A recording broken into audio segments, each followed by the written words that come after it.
Hi friends, welcome back to Kavya cooking YouTube channel. ಇವತ್ತು ಸಿಂಪಲ್ಲಾಗಿ ಹೀರೆಕಾಯಿ ಪಲ್ಯ ಯಾವ ರೀತಿ ಮಾಡೋದಂತ ತೋರಿಸ್ತೀನಿ.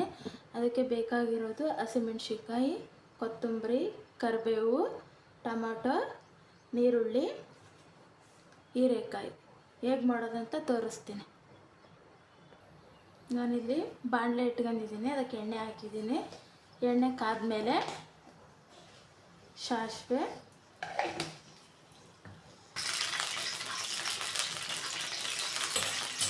ಎಣ್ಣೆ ಕಾದಿದೆ, ಕರಿಬೇವು, ಹಸಿಮೆಣಸಿನ್ಕಾಯಿ, ನೀರುಳ್ಳಿ, ಟೊಮಟೊ ಎಲ್ಲ ಹಾಕಿ ಫ್ರೈ ಮಾಡಬೇಕು.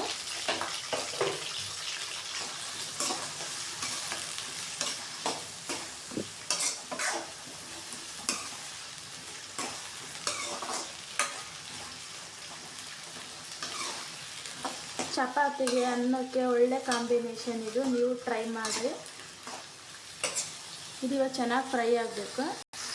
ಇವಾಗ ಇದು ಫ್ರೈ ಆಗಿದೆ. ಇವಾಗ ಹೀರೆಕಾಯಿ ಹಾಕ್ತೀನಿ. ಹೀರೆಕಾಯಿ ಹಾಕ್ಬಿಟ್ಟು ಚೆನ್ನಾಗಿ ಫ್ರೈ ಮಾಡಬೇಕು.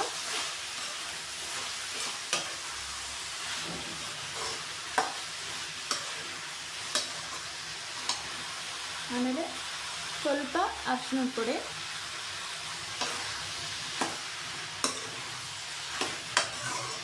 ಚೆನ್ನಾಗಿ ಫ್ರೈ ಮಾಡ್ಕೋಬೇಕು.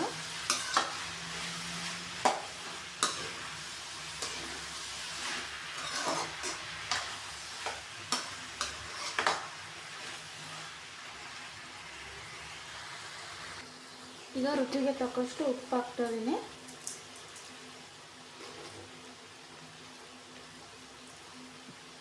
ಇವಾಗ ಇನ್ನೊಂದ್ಸಲ ಮಿಕ್ಸ್ ಮಾಡಬೇಕು.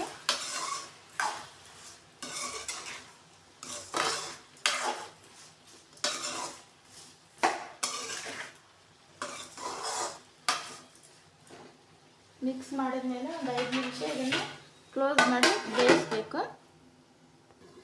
ಇವಾಗ ಇದನ್ನು ಓಪನ್ ಮಾಡ್ತಾ ಇದ್ದೀನಿ. ನೋಡ್ರಿ, ಎಲ್ಲ ನೀರು ಬಿಟ್ಕೊಂಡಿದೆ. ನಿಮಗೆ ನೀರು ಬೇಕಿದ್ರೆ ಹಾಕ್ಬೋದು, ಇಲ್ಲ ಅಂದರೆ ಹಂಗೆ ಮಾಡ್ಕೋಬೋದು.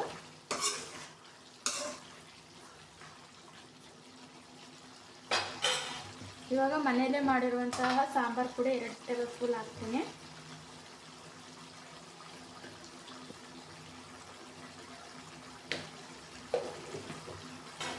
ಇವಾಗ ಚೆನ್ನಾಗಿ ಮಿಕ್ಸ್ ಮಾಡಬೇಕು. ಸಿಂಪಲ್ಲಾಗಿ ಮಾಡ್ಕೋಬೋದು, ಬ್ಯಾಚುಲರ್ಸ್ ಎಲ್ಲರೂ ಮಾಡ್ಕೋಬೋದು. ಇದನ್ನು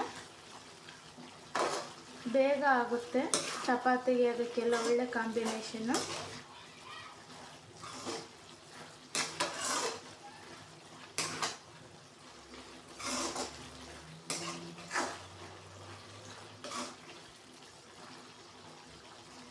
ಇವಾಗ ಇದು ಬೇಯಬೇಕಿನ್ನ ಇನ್ನೊಂದು 5 ನಿಮಿಷ ಬೇಯಿಸ್ತೀನಿ.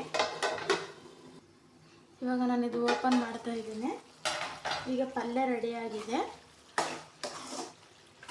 ನೀವು ನೋಡ್ತಾ ಇರ್ಬೋದು, ಚೆನ್ನಾಗಿ ಬಂದಿದೆ. ಇವಾಗ ಇದ್ರ ಮೇಲೆ ಕೊತ್ತಂಬರಿ ಹಾಕಬೇಕು.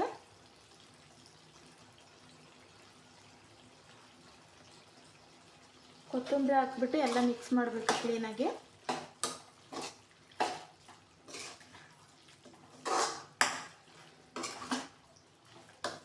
ನೀವು ಬೇಕಿದ್ರೆ ನೀರು ಹಾಕೊಂಡು ತೆಳ್ಳಗಾದರೂ ಮಾಡ್ಕೋಬೋದು. ನಾನಿಲ್ಲಿ ಗಟ್ಟಿಗೆ ಮಾಡಿದ್ದೀನಿ.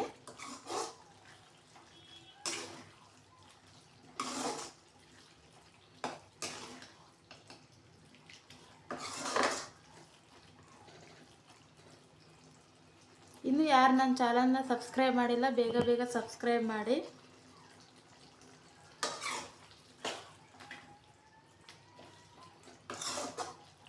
ಇದು ಇವಾಗ ಆಗಿದೆ. ಈಗ ಗ್ಯಾಸ್ ಆಫ್ ಮಾಡಿ ಸರ್ವ್ ಮಾಡ್ತೀನಿ. ಇಲ್ಲಿ ನೋಡ್ತಾ ಇರ್ಬೋದು, ನಾನು ಸರ್ವ್ ಮಾಡಿದ್ದೀನಿ. ತುಂಬ ಚೆನ್ನಾಗಾಗಿದೆ. ನೀವು ಒಂದ್ಸಲ ಟ್ರೈ ಮಾಡಿರಿ ನಿಮ್ಮ ಮನೆಯಲ್ಲಿ. ಹೇಗೆ ಬಂತು ಅಂತ ಕಮೆಂಟ್ ಮಾಡಿ. Thank you. ಬಾಯ್.